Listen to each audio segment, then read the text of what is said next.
I'm so grateful to be part of the Sundance family.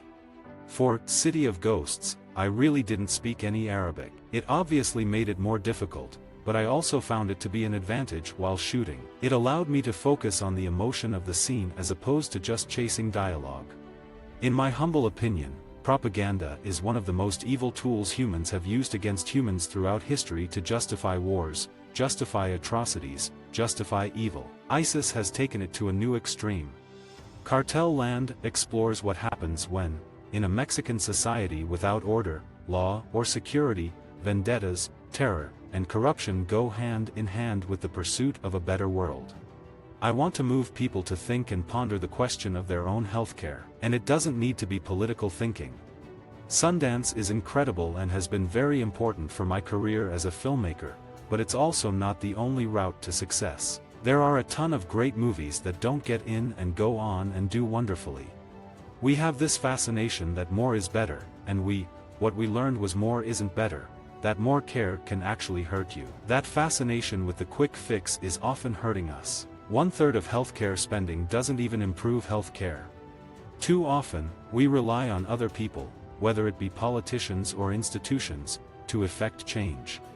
If you're going to see City of Ghosts because you want to understand everything about the Syrian conflict and how to fix it, then it's the wrong film to see. The amount of money that's being put into long-form investigative journalism has become less and less. My favorite way of making films, and what has allowed me to get key scenes in Cartel Land and City of Ghosts, has been when I've been able to operate alone. I was fascinated by what happens when government institutions fail and citizens take the law into their own hands. I'm not a war reporter. I have faith in an audience being able to interpret complex material. When you are part of a cartel, you don't have a Costco card that says, "I'm a card-carrying member of the cartel." I barely speak Spanish. I don't drink coffee. I almost obsessively began reading about what was happening with the so-called Islamic State, but I couldn't find an angle on the story. The contrast of ISIL's videos, which proclaim a fully functioning and prosperous state, with those of RBSS, which captured the dysfunction and violence of everyday life, is shocking. In a sense, it's a war of ideas, a war of propaganda, a war being waged with cameras and computers, not just guns. Cartel Land seeks to give voice to the people of Mexico who suffer grievous harm from cartel violence and government corruption. It's hard making people sitting in hotel rooms interesting. Sound is the most important thing on any film, especially documentaries. Hospitals should be paid to keep patients out of the hospital, not for signing up more and more patients. At medical centers such as the Cleveland Clinic and Kaiser Permanente, teams of doctors and nurses provide coordinated care while working for salary instead of getting paid for every procedure. We have a fee-for-service system that rewards quantity, not quality, profit-driven care rather than patient-driven care. So doctors order more tests, more procedures, and more drugs. We actually consume more prescription drugs in the US than the rest of the world combined. Healthcare has become a political football that is being tossed back and forth by both sides in Washington, and it's divided our country. In the Affordable Care Act, Congress provided access to medical care for nearly 30 million uninsured Americans. Access is critically important, but offering access to an already broken system won't provide a lasting cure. We need to ask and answer the underlying question: access to what? What Americans desperately need is a way to transition from the current system, which is fragmented and focuses on high-cost, high-tech interventions after illness strikes, to a modern system that delivers coordinated, high-touch, lower-cost, patient-centered care with an emphasis on primary care and prevention. It's going to take each of us coming together to muster the strength to look in the mirror and ask, how can I help create a sustainable healthcare system for the 21st century? You can't win a battle against an idea with bombs, with guns, or militarily. I love the challenge of taking these really complicated subjects and trying to humanize them.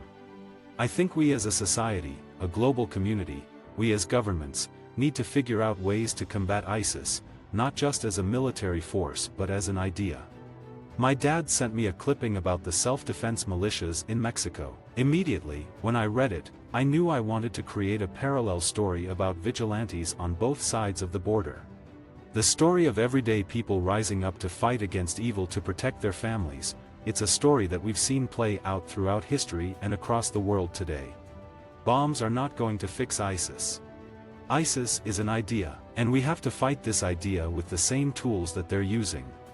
There's a wide range of motivations that led folks to patrol the border, to be part of Arizona border recon. I don't start out making films with a certain goal in mind. Health is the one thing we all have in common regardless of race, creed, or income. Everyone should participate in creating the solutions. I don't like to talk about myself. With newspapers cutting foreign bureaus and budgets shrinking for long-form, investigative journalism, documentary filmmakers are often filling a void nowadays in the media landscape with their ability to spend time with their stories and subjects. So much of the access that I was able to gain with the auto defenses was over months, not days. Growing up in the digital age of filmmaking, I'm as guilty as anyone of overshooting. The story is supposed to change, it's supposed to evolve. In making Cartel Land, I ended up with a much different story than I started with. I think healthcare is incredibly important. We have a disease care system, not a healthcare system. We as a society need to become healthier. There's this fascination in America that more is better, we want that procedure. And more is not necessarily better when it comes to health care. We as consumers really need to understand that. My job is to generate discussion. I think in Escape Fire, we really look at the military as a microcosm for the rest of America. Visit our website for more quotes, quoting.com.